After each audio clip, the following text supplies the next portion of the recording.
silakan untuk Rohis kelas mungkin membaca doa. Sebelum memulai pembelajaran hari ini, apa baiknya kita berdoa terlebih dahulu. Berdoa dimulai. Berdoa selesai. Baik, terima kasih. Oke, selamat datang anak-anak kelas 12 SMA Negeri Manchester. Pada kesempatan kali ini alhamdulillah kita masih bisa diberikan karunia dan juga anugerah oleh Allah Subhanahu wa taala untuk bisa hadir di pembelajaran geografi di semester genap ini. Karena sekarang kita baru saja memasuki semester genap setelah kita kurang lebih untuk libur semester 3 minggu ya. Gimana Pak liburannya, seru nggak? Seru. Ada liburan selama 3 minggu? Ke gunung, Bahan, oh dari gunung. Ada yang berkesan nggak atau ada yang kegiatan yang bermanfaat gitu selama liburan, ngapain aja? Coba boleh satu orang yang selama liburannya itu benar-benar apa ya, nilai positif banget gitu. Ada apa semuanya bahas sini liburannya? Oke, mungkin apa ya, karena kalian sini sudah kelas 12 ya, semester genap, berarti kalian sudah menjadi tingkat akhir gitu. Sebentar lagi pun kurang lebih 4 bulan lagi kan akan lulus dari SMA Negeri Manchester ini. Oleh karena itu Bapak harap mungkin kalian bisa lebih giat, lebih semangat lagi agar ketika kalian lulus pun kalian bisa menentukan arah kehidupan kemana, mau apa itu, mau yang kuliah, mau yang kerja, mau yang berusaha dan sebagainya. Jadi Bapak pesan dimanapun kalian berada nanti, baik yang kuliah, yang kerja dan dimanapun itu, tetap agar kita terus mencari ilmu, karena sesuai hadis Nabi, utubul ilma minal mahdi ilal lahdi, gitu ya. Carilah ilmu dari saat kau lahir sampai kalian lahir. Jadi dimanapun kalian berada, menuntut ilmu itu hukumnya adalah wajib. Oke, untuk pembelajaran hari ini kita akan masuk ke materi tentang interaksi keuangan desa dan kota.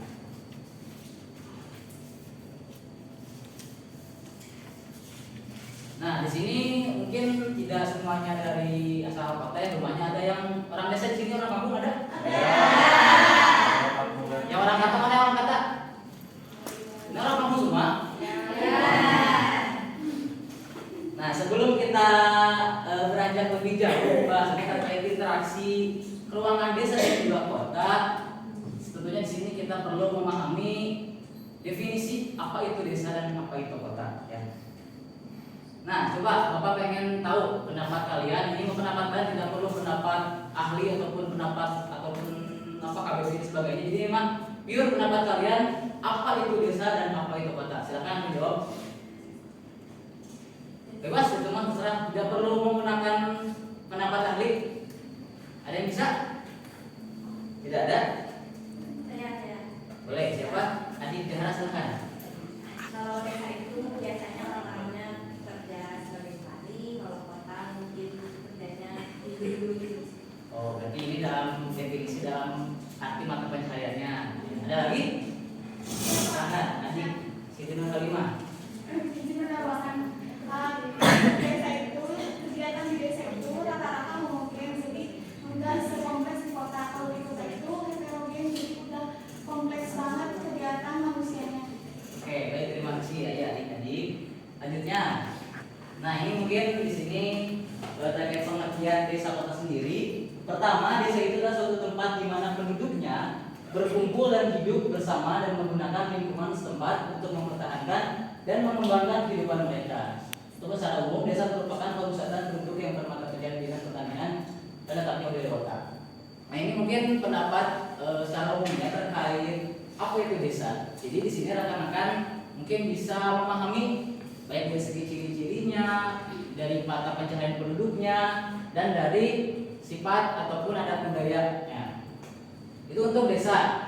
Kemudian yang kota tadi betul ya disampaikan oleh Adi Dahar dan Adi Siti Nur Halimah. Desa kota itu merupakan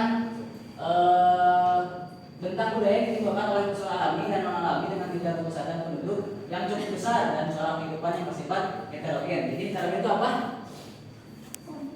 Jadi kan Adi Imam itu mengatakan kota itu heterogen gitu ya. Dan juga desa homogen. Nah, bedanya apa itu homogen dan heterogen? Ada yang tahu? Homogen mah cenderung cuma satu aja, kalau heterogen banyak. Jadi homogen itu sejenis, misalnya di desa itu mata pencahariannya agraris ataupun pertanian, maka rata-rata penduduk desa itu bermata sebagai petani gitu. Kalau katakan kita ada yang bermata sebagai pengusaha, ada yang kerja kantoran, ada yang atlet dan sebagainya, itu menangkap waktu biasanya heterogen.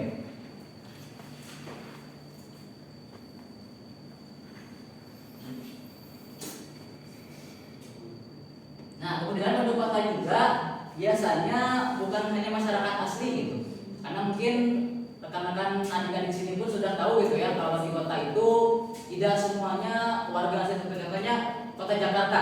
Kota Jakarta yang sangat banyak penduduknya, tentunya itu bukan orang asli Jakarta semua gitu. Banyak dari orang Jawa, orang Sumatera, orang Kalimantan, bahkan orang Papua sekalipun banyak yang bermigrasi ataupun berpindah tempat di kota Jakarta. Karena itu sudah tidak asing ataupun sudah menjadi hal yang lumrah ketika di kota itu penduduknya heterogen, karena memang dari latar belakang penduduknya pun sangat berbeda-beda. Itu mungkin sedikit terkait pengertian desa dan kota. Sampai sini paham adik-adik? Paham. Lanjut ya. Nah, selanjutnya di sini ada pengelompokan desa. Jadi desa itu mungkin yang akan paham hanya satu desa saja gitu, semua desa sama. Tapi di sini kita akan mengetahui terkait pengelompokan desa itu sendiri. Dan pertama, jika dilihat dari tingkat perkembangannya. Tingkat perkembangan ini itu tingkat pendapatan, peran serta masyarakat dalam pembangunan kesehatan dan juga tingkat sosial masyarakat. Desa ini dapat dikelompokkan menjadi 3. Yang pertama ada desa swadaya, desa swadaya, desa swakarya, dan desa swasembada. Nah, yang pertama desa swadaya itu merupakan desa yang sebagian masyarakatnya memenuhi kebutuhannya dengan usaha sendiri. Atau ini mungkin beberapa manusia menuliskannya ini desa yang masyarakatnya itu menutup diri dan juga kurang berinteraksi dengan masyarakat luar. Contohnya apa? Ada enggak? Nah, gitu ya, misalnya contohnya desa ataupun suku adat di Baduy yang mereka itu sangat sangat kurang berinteraksi dengan penduduk luar, dan juga teknologi seperti listrik, kendaraan pun sangat minim. Bahkan di berbagai daerah ada yang yang tidak bolehkan gitu, karena memang sudah menjadi ada tradisionalnya. Tapi Baduy apalagi yang contoh desa swadaya, ada yang tahu? Ada di Tasikmalaya. Ada sama itu juga merupakan saja contoh desa swadaya yang memang penduduknya itu sangat sangat menutup diri dan juga tidak banyak berinteraksi dengan penduduk luar. Itu yang pertama, desa swadaya. Yang kedua ada desa swakarya. Nah, desa swakarya ini merupakan desa yang sudah dapat memenuhi kebutuhan sendiri, bahkan sudah dapat menjual hasil desanya ke daerah lain sehingga terjadi interaksi dengan daerah lain. Jadi desa ini bisa dibilang tidak terlalu kuno, tidak terlalu tradisional, tidak terlalu primitif, dan juga tidak terlalu modern. Bisa di desa swakarya ini masih dalam penduduknya itu masih banyak petani. Cuman petani itu ada yang sudah membaca sawahnya, ada yang sudah menggunakan traktor, ada yang masih menggunakan kerbau. Jadi masih masa-masa peralihan gitu antara desa yang tradisional dan juga desa modern. Itu yang swakarya. Dan ini mungkin desa swakarya itu desa yang banyak di Indonesia, yang rata-rata itu swakarya. Yang kedua ada desa swasembada. Swasembada itu desa yang sudah dapat mengembangkan potensi yang ada di desa secara baik. Jadi di desa swasembada ini mereka masyarakatnya itu sudah bisa mengoptimalkan sumber daya alam yang ada. Contohnya misal ada di desa Lembang, Bandung. Di sana mereka masyarakatnya itu sadar bahwasanya desa mereka itu kaya akan potensi wisatawan, sehingga mereka membuat tempat tersebut sebagus mungkin, semaksimal mungkin agar bisa menarik wisatawan. Setelah itu mereka juga menyiapkan fasilitas-fasilitas untuk menunjang desa wisata tersebut, seperti adanya homestay, misalnya akses gojek online, juga tempat-tempat seperti perdagangan ada ini juga menunjang, sehingga di sini dapat dikategorikan desa tersebut termasuk dalam desa swasembada. Itu desa menurut tingkat perkembangannya. Nah, setelah di sini rekan-rekan adik-adik di sini bisa ini nggak bisa mendeskripsikan desa kalian ini masuk desa mana? Kan karena tadi katanya orang kampung semua, berarti masuk desa orang desa semua. Nah, di sini semuanya apakah desa swadaya, desa swakali atau desa swasembada? Desa swasembada. Coba yang ada nggak di sini yang orang desa swadaya? Yang sangat primitif ada? Oh, nggak ada. Yang masuk desa swakali ada? Siapa coba angkat tangan? Satu orang berarti istilahnya masuk desa swasembada? Oh, berarti bagus ya, berarti udah walaupun desa kami sudah modern. Selanjutnya di sini berdasarkan potensi dominan yang diolah dan menjadi sumber penghasilan. Contohnya di sini ada desa nelayan, desa persawahan, desa perladangan, desa peternakan, desa perkebunan, desa industri dan desa perdagangan. Jadi di sini bisa dikategorikan berdasarkan mata pencaharian. Dan faktor ini juga disebabkan oleh letak geografisnya. Misal desa nelayan, berarti desanya itu berada di mana? Dekat pantai. Karena desanya dekat pantai, maka otomatis mata pencaharian masyarakatnya pun sebagai nelayan. Karena yang sumber daya yang paling dekat adalah pantai ataupun laut. Contohnya misalnya desa perkebunan. Mungkin kalau bisnisnya kita mendeskripsikan desa perkebunan, berarti otomatis disebut banyak kebun gitu kan. Dan juga lokasinya biasanya di dataran tinggi yang memang tanahnya subur dan juga sangat mudah untuk ditanami tumbuhan. Itu berdasarkan potensi dominan. Selanjutnya ada berdasarkan perumusan kebijakan pembangunan, itu desa cepat berkembang, desa potensial berkembang, dan desa tertinggal. Ini mungkin bisa masih ada korelasi dengan tadi yang menurut perkembangannya yang cepat berkembang dikategorikan sebagai desa swasembada, yang potensial berkembang swakarya, dan desa tertinggal itu yang desa swadaya. Cuma bedanya kalau cepat berkembang itu mereka yang letak desanya itu dekat dengan kota sehingga akses masyarakat untuk mobilitas itu sangat mudah gitu dari desa ke kota.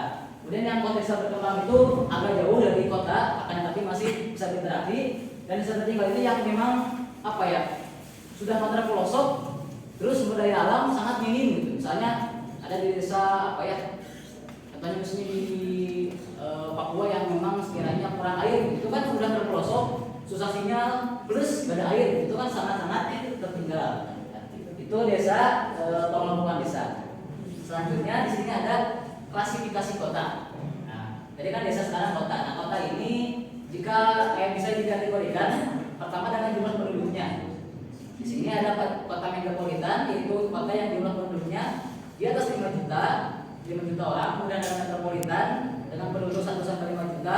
Kota besar penduduknya 500.000 sampai 1 juta. Kota sedang 100.000 sampai 500.000 orang. Dan kota kecil itu yang penduduknya 220.000 sampai 1.000 orang.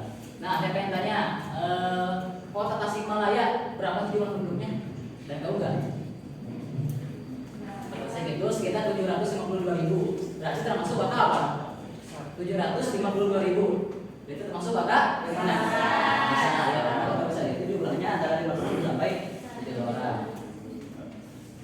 Lanjutnya di sini berdasarkan peran fungsi, ada kota pusat produksi, kota pusat perdagangan, kota pusat pemerintahan, kota pusat kebudayaan, kota pusat kesehatan. Ini mungkin menjadi gambaran untuk Indonesia ke depannya, karena akan ada IKN yang akan ada di Kalimantan perubahannya. Bisa jadi nanti kota pusat pemerintahan ada di IKN, akan tapi kota pusat perdagangan, industri tetap di Jakarta seperti itu.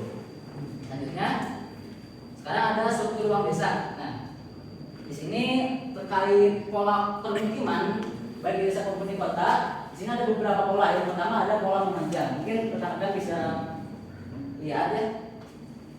Ada pola permukiman memanjang jalan. Di sini jalan ya. Ini permukiman warga. Jadi permukiman warganya itu linear gitu, sesuai dengan jalannya. Jadi kemanapun jalan pasti di sampingnya ada permukiman. Itu baik permukiman warga ataupun kayak warung ataupun bengkel dan sebagainya. Itu yang memanjang. Kemudian selanjutnya ada yang memanjang pantai. Berarti ini mah lebih daerah pantainya. Kemudian ada pola pusat. Pola pusat itu kompleks permukiman penduduk yang berpola pusat umumnya dijumpai di desa yang petaninya subur. Jadi pusat itu seperti ini ya. Jika misalnya ada lahan pertanian yang sangat subur di sini, maka warga biasanya akan mengitari ataupun berpusat pada lahan tersebut. Selanjutnya ada pola tersebar. Pola tersebar ini biasanya terjadi pada yang pertama daerah khas, daerah kapur yang memang lahan tanahnya itu sangat kurang subur. Kemudian juga pedesaan yang permukiman tanahnya relatif berat. Kemudian yang terakhir adalah pola radial. Nah, pola radial ini pola yang secara keseluruhan tampak jelas. Nah, ini kalau misalnya dilihat dari citra udara ataupun misalnya dari Google Maps ataupun Google Earth, misalnya ini gunung ya, di sini gunung, di sini permukiman warga. Jadi warga itu permukimannya itu mengitari ataupun berada sekitar gunung tersebut, sehingga jika dilihat dari citra udara ataupun dari atas akan tampak seperti itu. Itu terkait pola permukiman warga. Selanjutnya di sini ada tata ruang kota. Tata ruang kota di sini jika digambarkan dalam sebuah kota, misalnya di sini kota Tasikmalaya, di sini nomor 1 itu adalah city itu ataupun urban, artinya kota. Kemudian yang kedua, lapisan kedua ini adalah suburban atau subdaerah perkotaan. Kemudian yang ketiga adalah suburban frame, yang keempat urban frame, yang kelima rural urban frame, yang keenam rural ataupun desa. Jadi ini jika dijarakkan itu antara desa dan kota seperti ini, jadi kita tidak mendefinisikan desa ke kota itu langsung gitu. Desa langsung nomor 2 kota, tapi ada tahapan-tahapannya, ada yang suburban, ada suburban frame dan sebagainya sampai ke desa jadi nomor 6. Seperti itu. Adapun lebih jelasnya seperti ini, ya.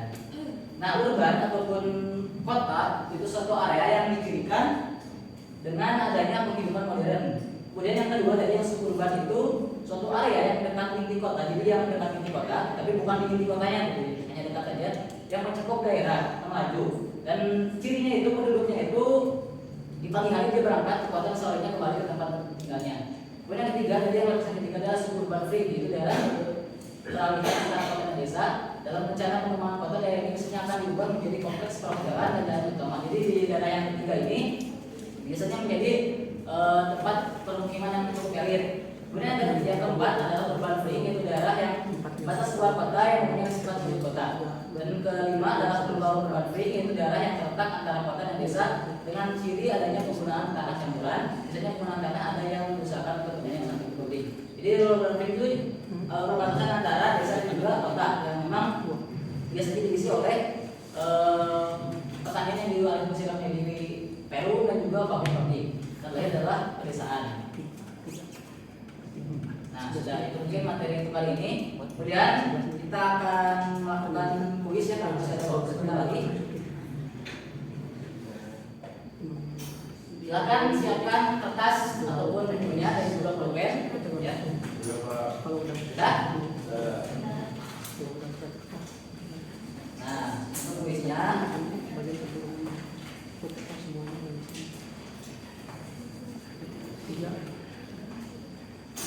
ini ada 10 soal, silahkan kalian tulis jawabannya saja ya, A, B, C, D, E. Untuk satu soal saya kasih waktu 10 detik cukup? Boleh ya? Sudah siap? Oke.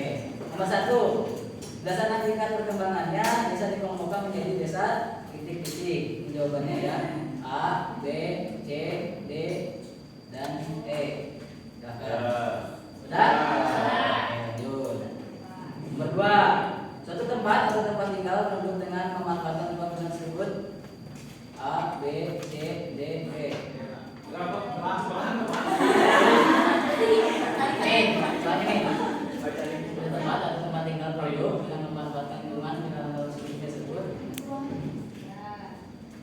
Ini jawabannya. Udah? Udah. Lanjut. Kota yang jumlah penduduknya di atas 5 juta disebut. Dan saya contek ya, boleh.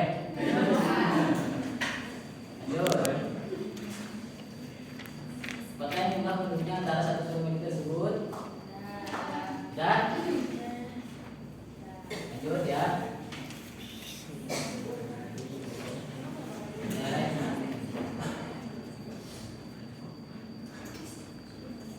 Dan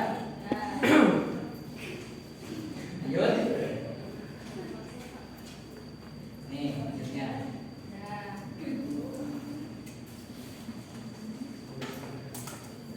Sudah? Lanjut.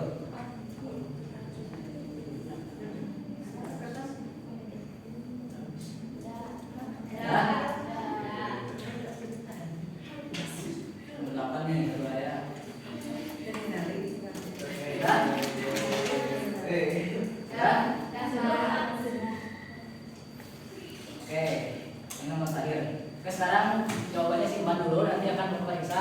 beban. Ya, karena bapak sedang ada rapat dengan kepala sekolah ya. Jadi untuk sekarang dulu ya untuk ini karena ada kan ada kegiatan latihan osis. Jadi untuk sekarang cukup dulu. Ya dari bapak, wassalamualaikum warahmatullahi wabarakatuh.